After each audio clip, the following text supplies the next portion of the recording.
భారత్ పాక్ సరిహద్దుల్లో ఉద్రిక్త పరిస్థితుల నేపథ్యంలో హైదరాబాద్ లోని ఆర్మీ ప్రాంతాల్లో ఆంక్షలు విధించారు. ఆర్మీ పాసులు ఉన్నవారికి మాత్రమే ఆయా ప్రాంతాల్లో అనుమతి ఉంది. పాసులు లేని వారు ఇతరులు ప్రత్యామ్నాయ మార్గాల్లో వెళ్లాలని సూచిస్తున్నారు ఆర్మీ సిబ్బంది. ఇదే అంశంపై మరింత సమాచారం మా ప్రతినిధి రమేష్ వైట్లను అడిగి తెలుసుకుందాం.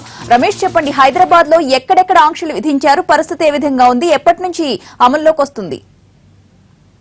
సరిహద్దులో ఉద్రిక్త వాతావరణ నేపథ్యంలో సికింద్రాబాద్ లోని ఏవో సెంటర్ నుంచి అటు రామకృష్ణ బ్రిడ్జి వరకు కూడా పూర్తిగా అటు అధికారులు ఆంక్షలు విధించారు. ఇప్పటికే గతంలో ఏదైతే ఆంక్షలు ఉన్న విధంగా వాటిని ఖచ్చితంగా అమలు చేస్తున్నట్టుగా ఆర్మీ అధికారులు పేర్కోవడం జరిగింది.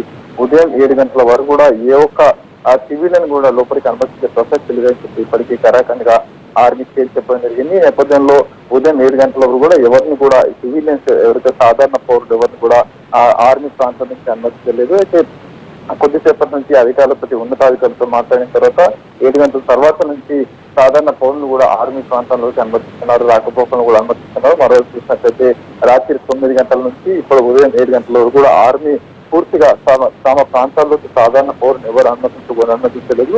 కేవలం పాసులు, ఆర్మీ జారీ చేసిన పాసులు ఉన్నవారిని మాత్రమే లోపలికి రాకపోకలు కావచ్చు, ఇతర ప్రాంతాలకు వెళ్లేందుకు అనుమతిస్తారు. ఇప్పటికైతే సాధారణంగా ఒక్క రిస్ట్రిక్షన్ తో పాటుగా పూర్తిగా తనిఖీలు కావచ్చు, లైక్ చెక్స్ కావచ్చు, మానిటరింగ్ చేసుకుంటూ వాహనాలు లాంటి వదిలిపెడుతున్నట్లు అధికారులు పేర్కోవడం జరిగింది. మరోవైపు ఇటు గోల్కొండ రెజిమెంట్ కావచ్చు, సికింద్రాబాద్ రెజిమెంట్ కావచ్చు, ఈ ప్రాంతాల్లో కూడా పూర్తిగా ఆర్మీ కదలికలు పెద్ద ఎత్తున ఉన్నాయి. ఈ నేపథ్యంలో అటు సాధారణ పౌరులకు సంబంధించి కొన్ని ఆంక్షలు విధిస్తున్నట్టు కూడా అధికారులు చెప్తున్నారు.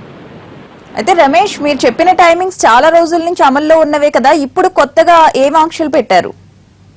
ఇవాళ ఉదయం 7 గంటల ప్రాంతంలో కూడా సాధారణ పౌరులను అనుమతించలేము అని చెప్పి అటు అధికారులు పేర్కోవడం జరిగింది. అయితే అక్కడ సాధారణ పౌరులు కావచ్చు, అక్కడ ఉన్న కొన్ని అసోసియేషన్స్, అన్ని అసోసియేషన్స్ తో పాటు కొన్ని సొసైటీలు కలిసి అక్కడ ఉన్న ఆర్మీ అధికారులతో చర్చించిన తర్వాత సాధారణ పౌరులు కూడా ఉదయం 7 గంటల నుంచి అనుమతిస్తున్నట్టు పేర్కొనడం జరిగింది. అయితే 7 గంటల తర్వాత కూడా రిస్ట్రిక్షన్ పెడుతున్నట్టు సాధారణ పౌరులు చాలా మంది కూడా రాకపోకలు ఆంక్షలు పెట్టి ఇతర దారులు మరణించడం జరిగింది. అయితే అక్కడ ఉన్న అసోసియేషన్స్, చుట్టుపక్కల ఆర్మీ ఏరియాలో చుట్టుపక్కల ప్రాంతాల్లో ఉన్న అసోసియేషన్ సొసైటీ సభ్యులు కలిసి అటు ఆర్మీ ఉన్నతాధికారులతో మాట్లాడిన తర్వాత వాళ్ళని అనుమతించడం జరిగింది. అయితే రాకపోకలపై పూర్తిగా నిఘా ఉంది. ఎక్కడికెక్కడ ప్రతి చోట్ల కూడా సాధారణ పౌరులు వెళ్లే అన్ని రూట్లలో కూడా అయితే ఆర్మీ పూర్తిగా నిఘా పెట్టి సాధారణ పౌరుల కదలికలపై కూడా నిఘా పెట్టి కదలికలన్నీ కూడా ఎప్పటికప్పుడు వాచ్ చేస్తున్నది. అయితే మరోవైపు ఆంక్షలు అనేవి పెద్ద ఎత్తున గతంలో భారీ ట్రక్స్ కావచ్చు, పెద్ద పెద్ద వాహనాలు అటువైపు అనుమతించేది. అయితే ఇప్పుడు వాటిని కూడా రిస్ట్రిక్షన్ చేస్తున్నట్టు కూడా అధికారులు చెప్తున్నారు.